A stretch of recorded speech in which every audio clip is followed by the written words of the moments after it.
Assalamualaikum warahmatullahi wabarakatuh. Perkenalkan, nama saya Raja Ismail Heb dengan NIM 43010190049.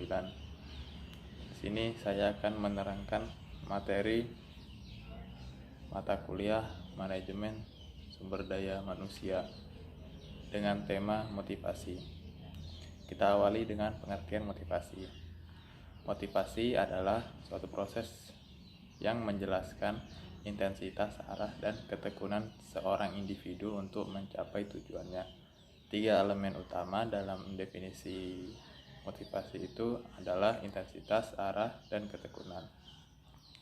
Selanjutnya, konsep motivasi. Konsep motivasi yang dijelaskan oleh Suwanto adalah sebagai berikut. Yang pertama, yaitu model tradisional. Untuk memotivasi pegawai agar gairah kerja meningkat, perlu diterapkan sistem intensif dalam bentuk uang atau barang. Yang kedua, ada model hubungan manusia.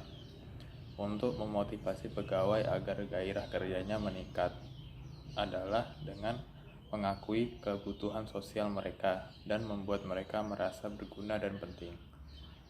Yang ketiga, yaitu model sumber daya manusia. Pegawai dimotivasi oleh banyak faktor, bukan hanya uang atau barang, tetapi juga kebutuhan akan pencapaian dan pekerjaan yang berarti. Selanjutnya ada jenis motivasi. Dari jenis motivasi ada 2, yaitu motivasi intrinsik dan ekstrinsik. Kita awali dengan motivasi intrinsik. Motivasi intrinsik adalah perilaku yang dimotivasi oleh keinginan internal. Dengan kata lain, perilaku yang dilakukan dengan motivasi ini adalah sebuah hadiah untuk diri kita sendiri dan tidak perlu diberikan oleh orang lain sebagai sumber eksternal. Yang kedua ada motivasi ekstrinsik. Motivasi ekstrinsik adalah motivasi yang bersumber dari luar diri yang turut menentukan perilaku seseorang dalam kehidupan seseorang, yang dikenal dengan teori hygiene factor. Selanjutnya ada teori motivasi. Teori motivasi yang pertama kita awali dengan teori kebutuhan. Teori kebutuhan ini dikemukakan oleh Abraham Maslow tahun 1943. Menyatakan bahwa kebutuhan dan kepuasan seseorang itu jamak, yaitu meliputi kebutuhan biologis dan psikologis berupa material dan non-material. Kebutuhan pada suatu peringkat paling tidak harus terpenuhi sebagian sebelum kebutuhan pada peringkat berikutnya menjadi penentu tindakan yang penting. Selanjutnya yang kedua ada teori 2 faktor.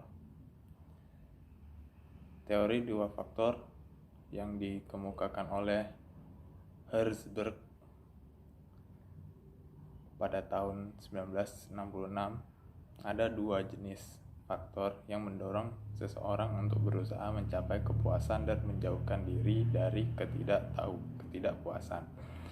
2 faktor ini disebutnya faktor hygiene atau faktor ekstrinsik dan faktor motivator, yaitu faktor intrinsik. Faktor hygiene memotivasi seseorang untuk keluar dari ketidakpuasan, termasuk di dalamnya adalah hubungan antar manusia, imbalan, kondisi lingkungan, dan sebagainya. Dan yang kedua ada faktor motivator yang memotivasi seseorang untuk berusaha mencapai kepuasan, yang termasuk di dalamnya adalah achievement, pengakuan, dan kemajuan tingkat kehidupan, dan sebagainya. Yang ketiga ada teori X dan Y, teori 2 sisi,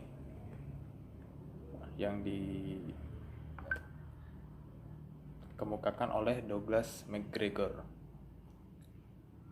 Teori 2 sisi X dan Y merupakan konsep baru dalam motivasi teori.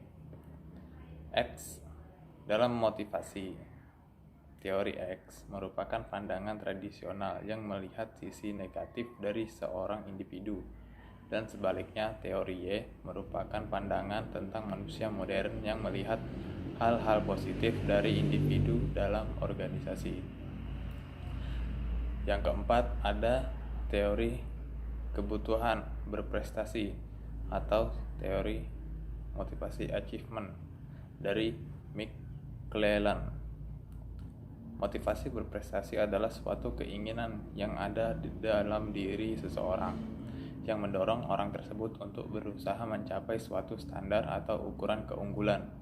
Teori yang dikemukakan oleh McClellan ini menyatakan bahwa ada 3 hal penting yang menjadi kebutuhan manusia, yaitu need for achievement atau kebutuhan akan prestasi, need for affiliation, kebutuhan akan hubungan sosial, atau hampir sama dengan social need-nya Maslow. Yang ketiga, need for power, yaitu dorongan untuk mengatur. Sekian penjelasan materi tentang motivasi dari saya. Wassalamualaikum warahmatullahi wabarakatuh.